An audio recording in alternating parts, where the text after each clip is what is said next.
At present, big corporations are holding much of the data, and people are becoming worried about it. But mandating governments to nationalize the data may curb the power of the big corporations only in order to give rise to digital dictatorships. And politicians really, many politicians at least, are like musicians.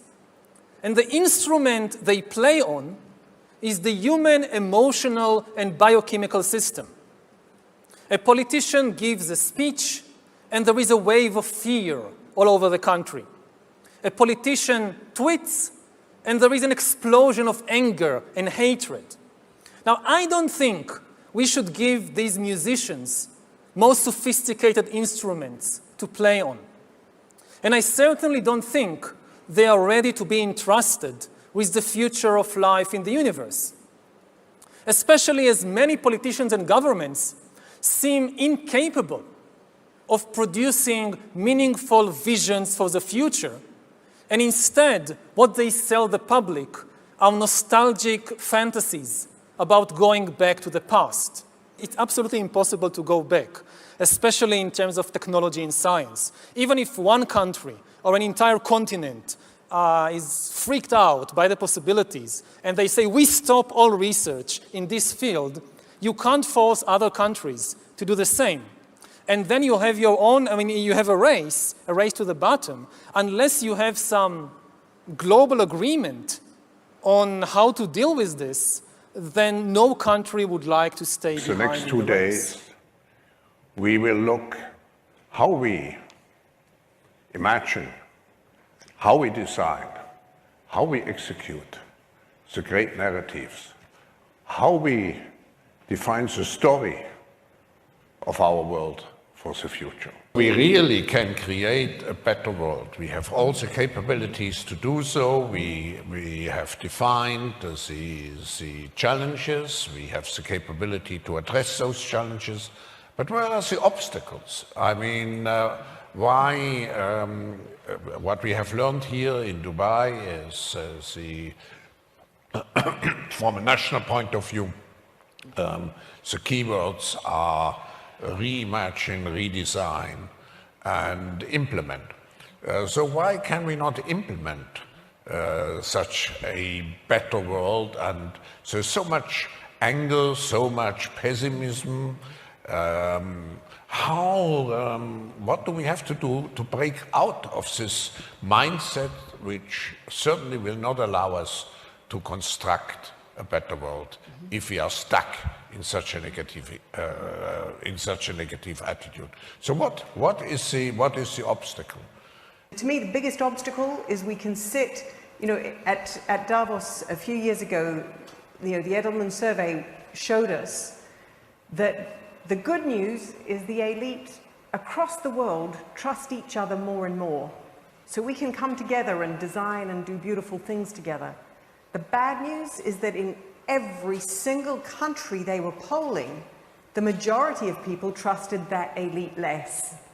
So we can lead, but if people aren't following, we're not going to get now to go. To conclude, if you had a call for action, let's assume here you would see all the heads of state, of government at the UN General Assembly sitting and listening to you. What would you tell them in a nutshell? And let's start with you, Freike. Well, I would ask you to put off or leave behind your personal interest or your interest of your country for a moment and engage in a narrative to build a better future for the world. And with that narrative, with this common vision, then go back and operationalize for yourself. But I think the problem is too much self-interest. Europe first, this first, that first. No, the world first. Which means we are really living in a world of global interdependence. You cannot, as a nation alone, you can address all those issues. Ez apály és dagály, taszítás és vonzás, ökológiai egyensúly. Maga öregember, aki olyan fogalmakban gondolkodik, mint nemzet és nép. De nincsenek népek, nincsenek nemzetek, nincsenek oroszok, nincsenek arabok, nincs harmadik világ, nincs nyugat. Egy valami létezik, a rendszerek egyetlen egységes rendszere. Egyetlen óriási, kegyetlen, egymásba érő és vonódott multivariációs és nacionális uralma dollárnak. Az olajdollárnak, elektrodollárnak, multidollárnak, Reichmark, frank, rubel, font és sékel. A pénznek nemzetközi rendszere.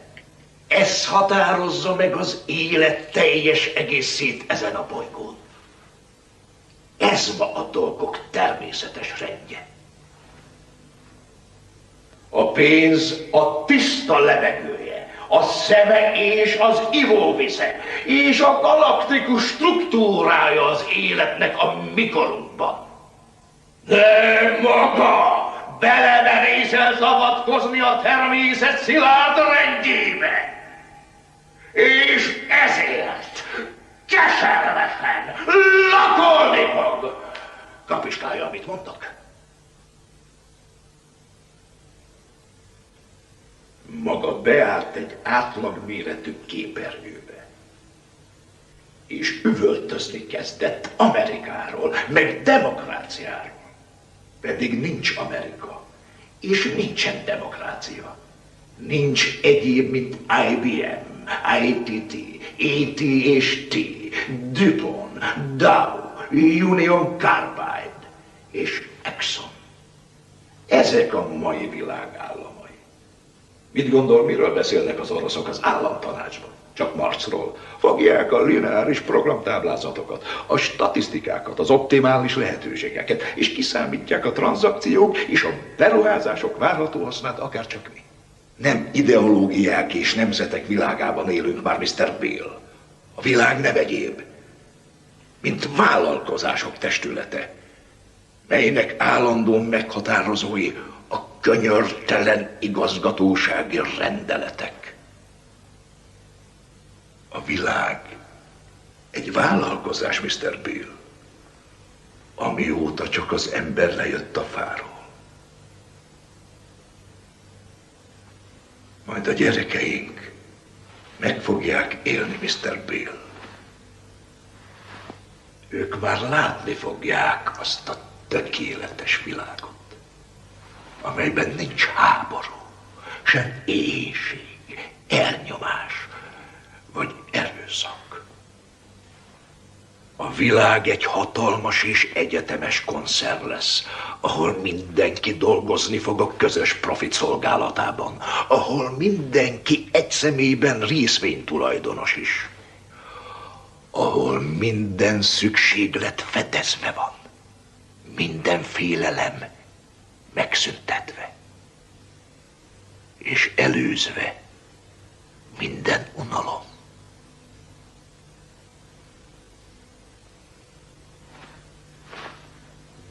Én, Mr. Bill, magát választottam ki, hogy ezt az evangéliumot prédikálja. Miért én? Mert a tévénél van ostoba.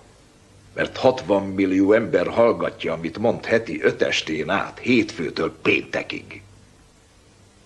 Én láttam Isten orcáját. Bizonyára, Mr. Bill.